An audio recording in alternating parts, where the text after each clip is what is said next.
anapata pesa ya kulisha mtoto yake, hiyo ni haki yake ya katiba, na hakuna katiba itasema ati Mkenya atoke kazini aende amangamange madukani. That is not what the constitution says.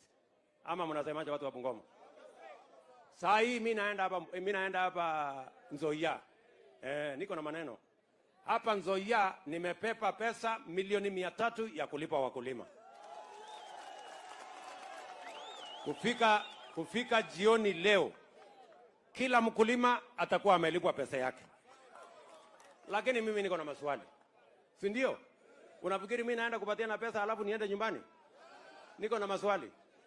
Mimi naenda hapo Mumias kuuliza hawa watu. Mkulima alilete miwa yake.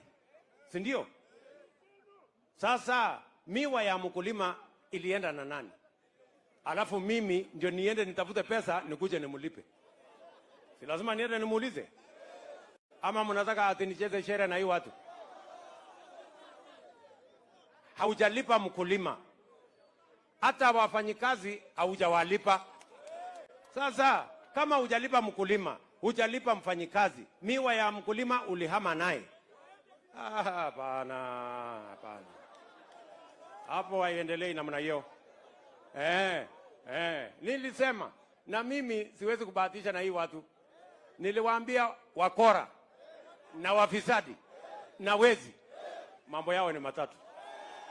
Hakuna ingine ya kuongezea. Ama mnataka nicheze dance na hii watu? Ati tukule misa na hawa watu? Hapana. So hii Mumias mimi nitanyorosha. Hii Nzoia nitanyorosha. Ile Soni nitanyorosha. Mpaka mkulima akipeleka miwa yake analipwa kama vile mtu analipwa mshahara mwisho ya mwezi. Ama mnasemaje jameni? Si tuwache kubembelezana na hii watu? Hapana, mimi siwezi. Sijui kama tumekubaliana. Ati mambo ni mangapi? So maneno ni hiyo. Alafu niko na maneno mengine na maneno mengine na maneno mengine. Hapa kwenu nimeona soko yenu hapa.